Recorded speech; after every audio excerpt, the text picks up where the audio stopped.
ओम साई राम। मैं हूं श्रुति और साई की फुलवारी चैनल में आप सबका स्वागत करती हूँ। आशा करती हूँ कि आप सब लोग स्वस्थ होंगे, मस्त होंगे। और आज मैं फिर से आपके सामने एक एक्सपीरियंस लेके आई हूँ। क्या होता है कि हम सोचते हैं कि कर्मों का भुगतान जो है हम जानते हैं कि हमें कर्मों का भुगतान भोगना पड़ता है, लेकिन क्या होता है कि वो कर्मों का भुगतान हमें खुद ही भोगना पड़ता है। हमारी जगह कोई और नहीं उनका भुगतान कर सकता।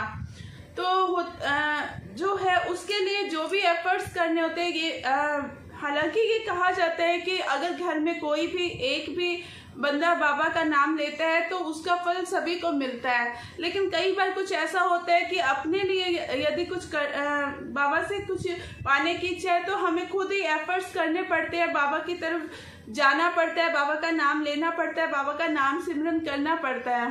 तो ऐसी एक अनुभूति है जो मैं आपके सामने आज लेकर आई हूँ।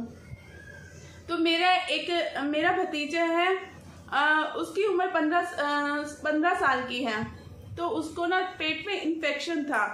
पेट में इन्फेक्शन इतना ज़्यादा था कि उसकी हमने काफ़ी मेडिसिन कर ली थी, काफ़ी न्यूरोपैथी में, एलोपैथिक में और आयुर्वेदिक में, और हर तरह का इलाज हमने उसका करवा लिया था। लेकिन क्या हुआ कि उसमें कोई फर्क ही नहीं पड़ रहा था। मतलब किसी भी दवाई का उस पर कोई असर नहीं था, और मतलब बहुत ज़्यादा परेशान हो गए थे। ना वो बच्चा कहीं आता था ना जाता था, कहीं आ जा ही नहीं सकता था, क्योंकि उसको इन्फेक्शन की इतनी ज़्यादा दिक्कत थी कि वो इस वजह से कहीं भी आता जाता नहीं था। स्कूल जाना तो एक मजबूरी थी कि हाँ जाना ही होता था।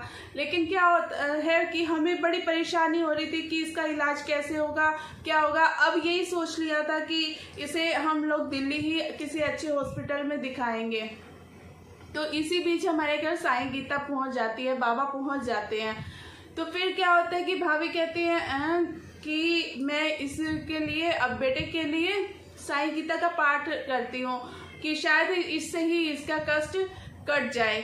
तो फिर उन्होंने उसके नाम से साईं गीता का पाठ किया, लेकिन क्या हुआ, उससे भी उसे अभी कोई फर्क नहीं पड़ा। लेकिन बाबा पहुंच गए थे तो बाबा ने कोई ना कोई रास्ता तो दिखाना ही था। तो फिर क्या हुआ कि भाभी ने बेटे को ही कहा कि तुम जो है बाबा के 11 वचन दिए, क्योंकि वो ना मतलब इतना पाठ पूजा नहीं कर पाता है, क्योंकि बच्चे बहुत कम ही ऐसे होते हैं कि इन चीज़ों में विश्वास करें। विश्वास तो करते हैं, लेकिन ये है कि इस तरह से भी उन्हें कहा जाए कि हाँ बैठ के पाठ। तो उसको हमने बोला कि सुबह जो जल पीते हो तुम उसमें तुमने भभूति डाल के पीनी है। और वो 11 वचन जो है वो बैठ के करता था मंदिर में बाबा के सामने। 2 बार करता, 3 बार करता, 4 बार करता, जितनी उसकी दिल मतलब इच्छा होती थी उतने देर वो 11 वचन दोहराता था।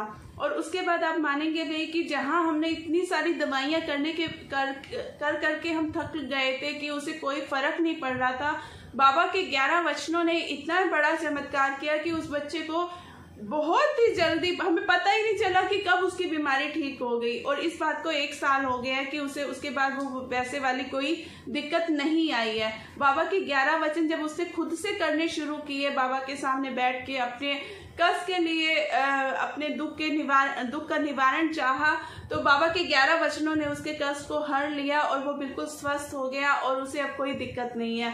और इस 1 साल हो गया है इस बात को, कि ये भी नहीं कि आजकल की बात है कि अभी भी हो जाए। 1 साल हो गया इस बात को, अब वो बिल्कुल स्वस्थ है और उसे इस तरह की कोई दिक्कत नहीं है। तो यही है कि जब कुछ चाहिए होता है तो हमें खुद भी कुछ एफर्ट्स करने पड़ते हैं। और क्या बाबा के 11 वचन करने में कितना समय लगता है, और 11 वचन करने से ही बाबा ने कष्ट उसका दूर कर दिया। तो बाबा के तो यदि आप बाबा के 11 वचन कर सको, 11 वचन कीजिए, कष्ट निवारण मंत्र का जाप कर सको उसका जाप कीजिए। यदि अमृतवाणी का जाप कर सके तो अमृतवाणी कीजिए। साईं सच्चरित्र बाबा का पावन ग्रंथ है उसका पठन कीजिए।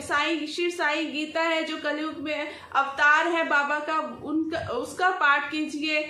जो भी आपका जो इच्छा होती है, जो बाबा इंडिकेशन देते हैं अपने, जब आप ऐसा शुरू कर देते हैं ना, कई बार ऐसा होता है कि कई लोगों को मैंने ऐसा भी कहते देखे कि इच्छा नहीं हो रही है अभी शुरू करने की, हिम्मत नहीं हो रही है, बस देख रहे हैं कि हाँ आज शुरू करेंगे कल करेंगे, लेकिन जब शुरू करते हैं तो उन्हें पता ही नहीं चलता उन्हें इसे कंप्लीट करना है और वो जुट पड़ते हैं उसके लिए। तो ऐसे ही बाबा का जब भक्ति का रंग चढ़ने लगता है, सुरूर चढ़ने लगता है, तो वो अपना रंग दिखा देते हैं।